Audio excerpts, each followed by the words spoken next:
Actually, Dr. Georgi Abraham from Chennai is delivering the lecture, and I am supposed to be the chairman.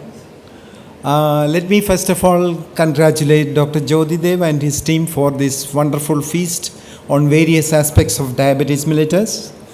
And the topic for us this lunch hour is what I learned about managing diabetic nephropathy.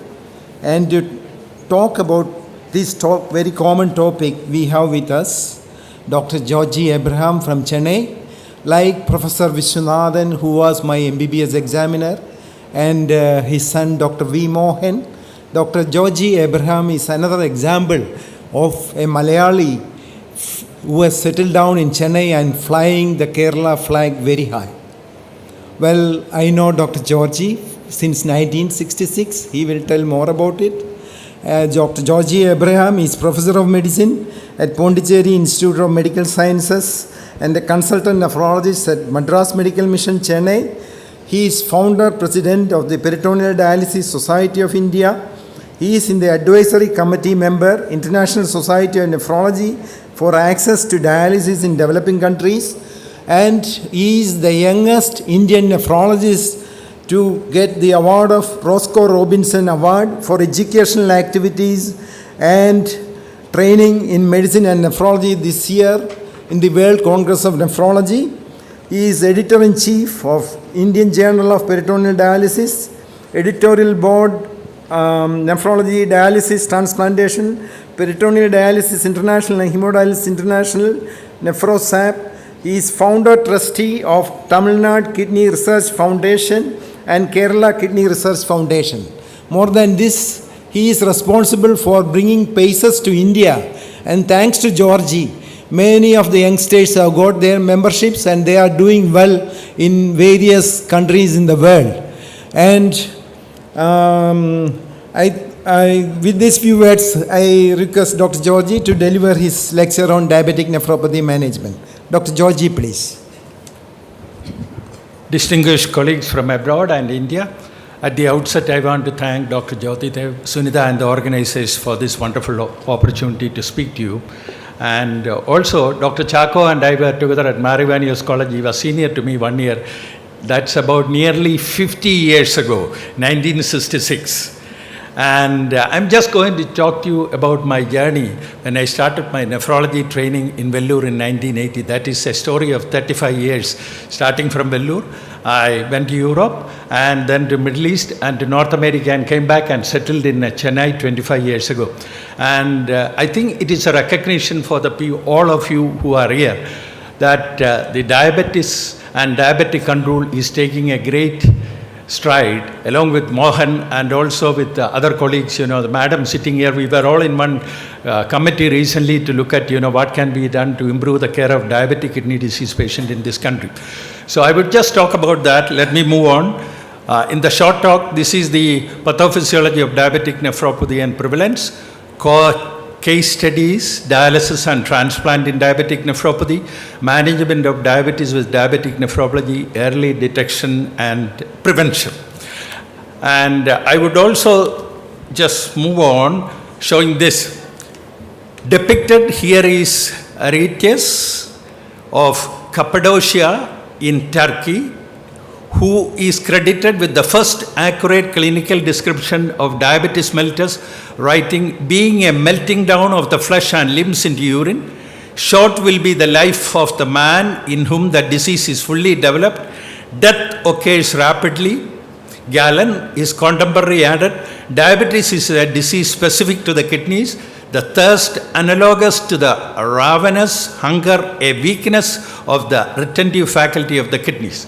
So where do we stand now? When I started 35 years ago in Vellore, we never saw so many diabetic nephropathy because we did not diagnose, and a lot of the patients without diagnosis came to us with diabetic nephropathy, and majority of them perished. So did we make any difference over a period of 35 years? I have Unni sitting here and smiling. Unni knows that where we are now, and let me move on. So when you look at this risk of microvascular complications, which increase even before the diagnosis of diabetes. You see the years to decades, and typical diagnosis of diabetes, you have the impaired glucose tolerance there, the frank diabetes, you have all these complications, and the microvascular complications start much before the microvascular complications. So I will skip this, and I will skip that also. Now, this is the most important slide I want you to understand. It is when Mohan sends a patient to me, I never have to worry, because Mohan, as an expert laboratory standardized, which tells you what is kidney disease. Few years ago, we had the Pravasi Indian meeting in Madras, and the Honorable Minister of Health in India was a doctor as well.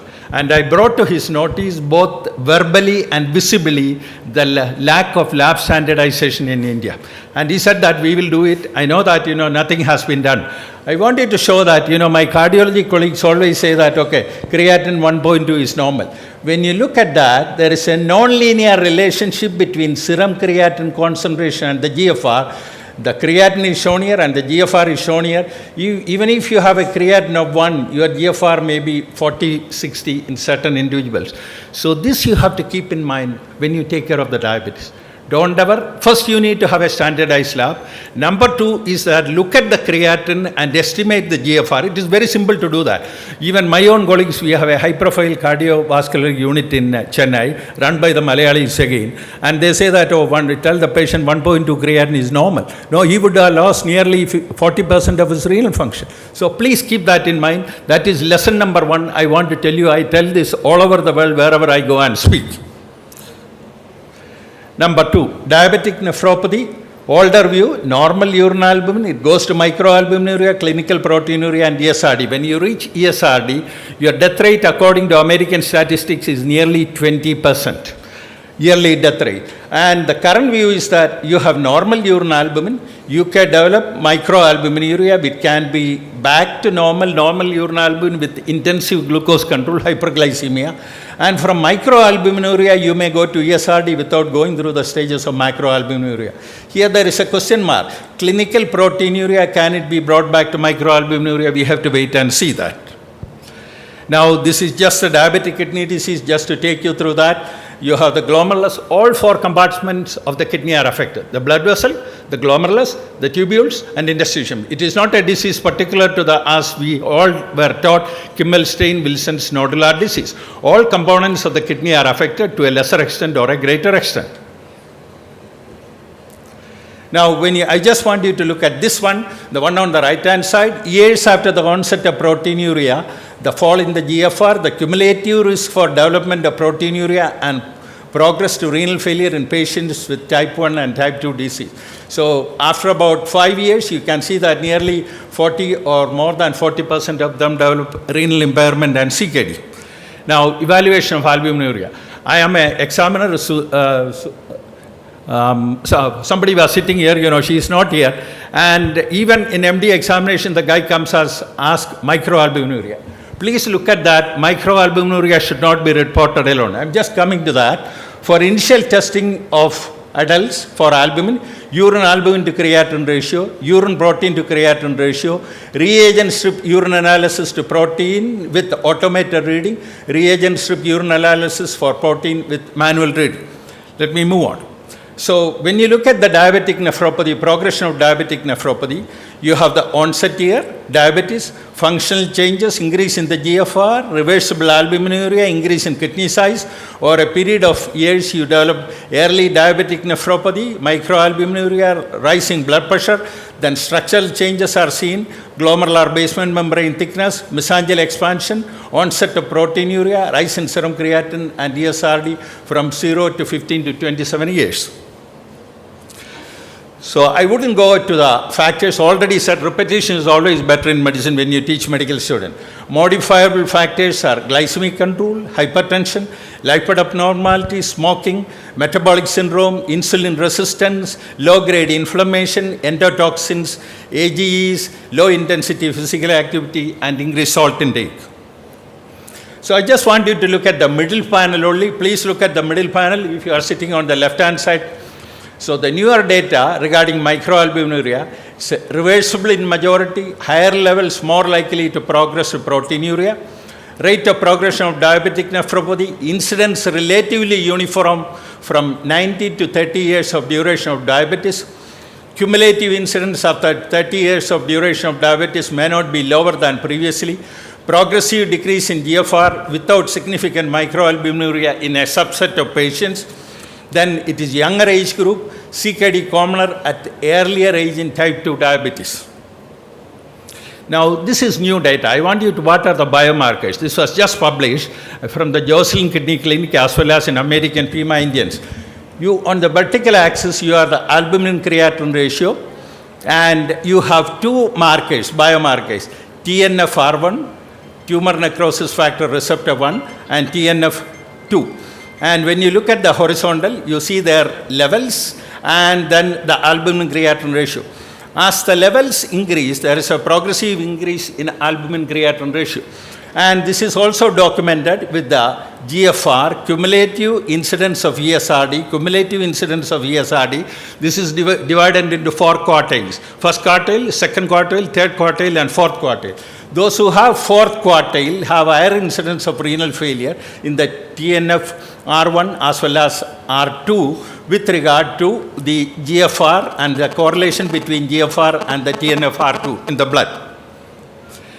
Now, evaluating the contribution of cause of kidney disease to prognosis of CKD, and this very clearly shows that patients with diabetic nephropathy are at particularly high risk of death prior to reaching ESRD. We were all part of the Chronic Kidney Disease India registry from Kashmir to Kanyakumari, from Gujarat to Manipur. And we found that 32% of the chronic kidney disease registry patients in India are captured because of diabetic nephropathy. Now, going to the next one, see, this is the Madras data. When you look at the number of patients and look at that, India CKD burden, prevalence, we know that. Mohan and Unni said that. Cost, once they reach chronic kidney disease, the cost is immense. And look at the mortality, very high mortality. I'm going to show you some more data from India. And when you look at the age-specific diabetic ESRD in US population, you can see that, as Mohan has already alluded to, there is a fall as you get. That means people are more aware and more precautionary measures are taken so they don't develop chronic kidney disease, which is not the case in our country with 1.3 billion population. So I already alluded to 31% is chronic kidney disease is data captured is due to diabetic nephropathy in India. And I just want you to show that no nephropathy, microalbuminuria, macroalbuminuria, and end-stage renal failure. The guy is looking, do I have a green light, an amber, and a red? 99% of the patients in this country come to the red light and they die. Now, interpretation of albuminuria. Diabetic kidney disease may not be present in the absence of diabetic retinopathy. This is a question mark. We published a paper in Oxford Journal some 8 years ago, one of my PGs, looking at the hypertension, diabetes, and retinal changes. If you want to read that, you can read that. And then when you go down, rapid decline in GFR, sudden onset of nephrotic syndrome, refractory hypertension, active urinary sediment, signs and symptoms of systemic disease, more than 30% reduction in GFR after starting an ACI or ARB. So screening for diabetic kidney disease, annually for diabetic kidney disease screening after 5 years in type 1, and at diagnosis then annually in type 2. Measures should include albumin to creatinine ratio and the estimation of GFR. Now this is a very important slide. I want you to print in your mind and keep in your mind. This relates to the chronic kidney disease stages, how often one should be followed up, and the microalbuminuria level. You look at that, A1, this is the albumin level, normal to mildly increased, mild, A2 and A3, and you have the different stages of chronic kidney disease on this part, and you can see that how often they should be followed. So once a year, twice a year, 3 times a year, or more than 4 times a year. Microalbuminuria alone reporting is obsolete. So you have 3 things. The cause of kidney disease, this is C, and G is the GFR, and A is the albumin. It is called the CGA. Always when you report it, please look at the cause of chronic kidney disease as cause C, and G is the GFR, and A is the albuminuria. Otherwise, just microalbuminuria is an obsolete expression. Strategies to prevent chronic kidney disease. Control of blood pressure is very important. You can use ACE or ARB. Control of protein intake, smoking cessation, and other restrict sodium chloride intake, diuretic therapy. In this instance, I just want to bring to your notice, a 68-year-old physician came to me last week, diabetic. Serum creatinine is only 0.7. And he was on an ACE ARB. He has microalbuminuria. His potassium was 6.3. I was scared. What can I do for this man? When you are using ACE or ARB, the potassium should never exceed 5.5. That is the recent consensus. Here is a man who has got normal kidney function, normal GFR, mild microalbuminuria. So what is happening? He has got hyporenemic hypoaldosteronism, which was not diagnosed. So I had to stop his ACE ARB. I put him on another drug which could control the blood pressure and also So don't go with the impression that when you have a normal renal function, you can blindly put ACE ARB. There are a subset of patients who have got hyporenemic hypoaldosteronism who will go into life-threatening hyperkalemia, and they may fall down and die in the street, and somebody will say that he has a heart attack. Now, what's the level of BP control? It is unclear whether the traditional BP goal of 130/80 in CKD patients slows down progression compared with 140/90, especially in patients with normal albumin excretion. Those with albumin excretion of 300 milligram per day or albumin creatinine ratio of 300 per gram of creatinine may benefit from lower target of 130/80. Now, this is diet and diabetes management. Avoid high protein intake. We don't eat 1.3. This is American data. And in adults with CKD at high risk of progression, target reduction to 0.6 gram per kilogram per day, and those who are on dialysis, we can increase to 1.25 gram. Peritoneal a little more than hemodialysis. Maintain serum bicarbonate 22 and target hemoglobin A1C of 7. Multifactorial intervention strategy, BP cardiovascular risk, ACEI or ARB, statins and antiplatelet therapy when indicated.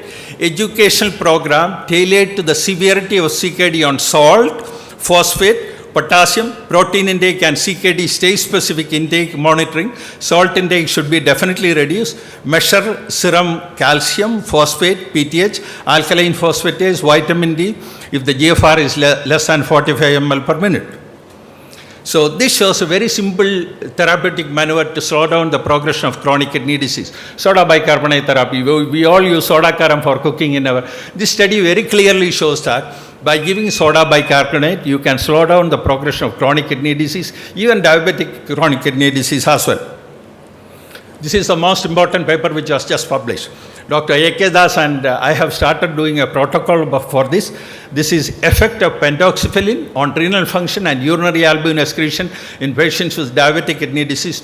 It very clearly shows that 1200 milligram of, it's available on the internet, you can go JAS and pentoxifillin. 1200 milligram of pentoxifillin a day significantly reduce proteinuria and slow down the progression of GFR in patients with type 2 diabetes mellitus. So this is one strategy probably you can do. This was done especially in those patients who were in stage 3 and stage 4 chronic kidney disease. As alluded to already, hydroxychloroquine, we are starting a trial using hydroxychloroquine also in patients with diabetic nephropathy to slow down the progression. Now, you all know the drugs.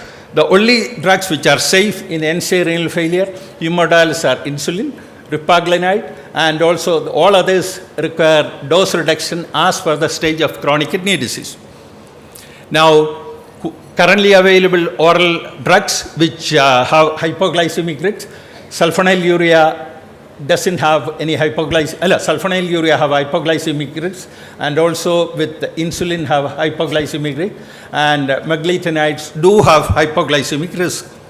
Now, we all know that what is UK prospective study, DCCT study and Accord study. Let me move on. So this is a recent publication. Modifiable lifestyle and social factors affect chronic kidney disease in high-risk individuals with type 2 diabetes. This is the on-target study of nearly 7,000 people. CKD progression was defined in diabetes with no kidney disease, decline in GFR of more than 5% per year, progression to end-stage renal disease, microalbuminuria at 5.5 years. The outcome was at 5.5 years, 31% developed CKD, 15% died. Risk factors which improved were social networking system. So those who had better social networking system, their risk is less. Those who had lower educational status, they had increased risk. Moderate alcohol consumption.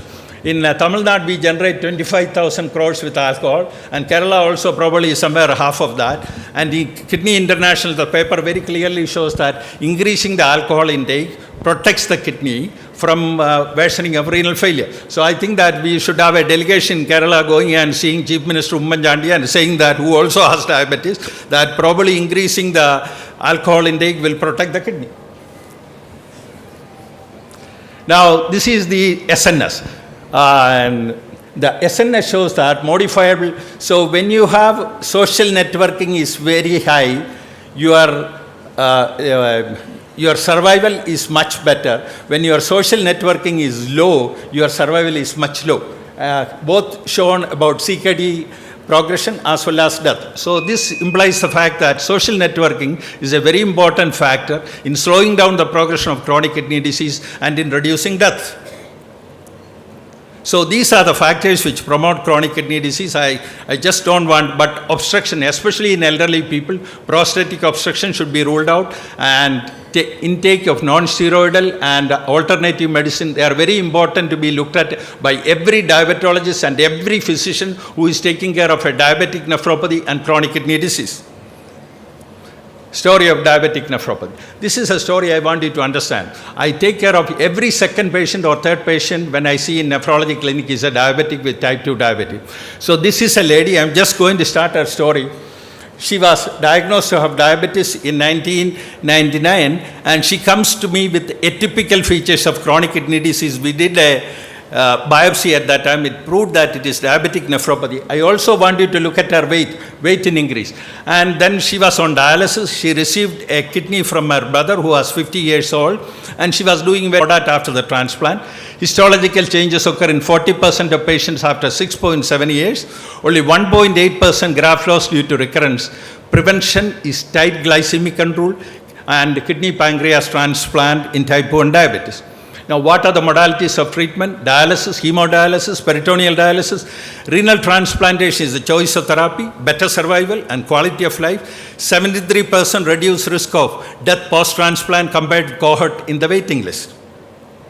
So this, I just want to show, I had Indian data, but because of the short time, I didn't want to show you. This is published on the left-hand side by Francisco Locatelli and showing hemo and peritoneal dialysis. Okay, I'll just move fast. And this is the most important thing I want to show you.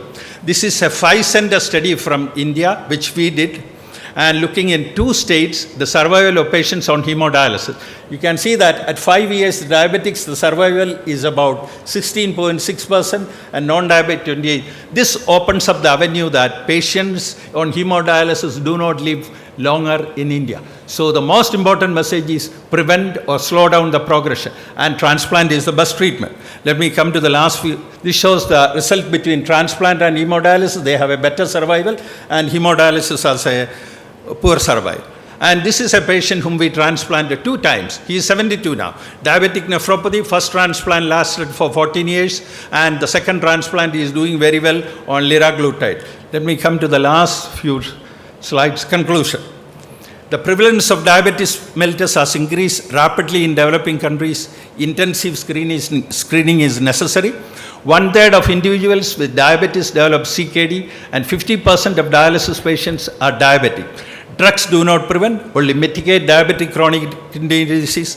Sensible to search for modifiable factors, lifestyle in early stages of diabetic CKD, huge burden of cardiovascular disease from diabetic CKD. I think we all have to join together, because the government is short-sighted. They are not worried about the carnage of diabetic kidney disease in this world. So we have to join together and take the agenda forward, so that every diabetic we see, we can do something to slow down the progression. And also now endothelial progenitor cell transplant is done in United States by the Indian doctors in Bahamas, because it is not permitted in United States. And they have shown that in patients with some amount of chronic kidney disease, they can reverse the kidney disease. So can we do that? I think we need to move together. Thank you for your kind attention. Thank you very much, Dr. Georgi, for that state-of-the-art lecture on the pathogenesis and management of diabetic nephropathy. We are running short of time. One question we can allow. Anybody interested in asking?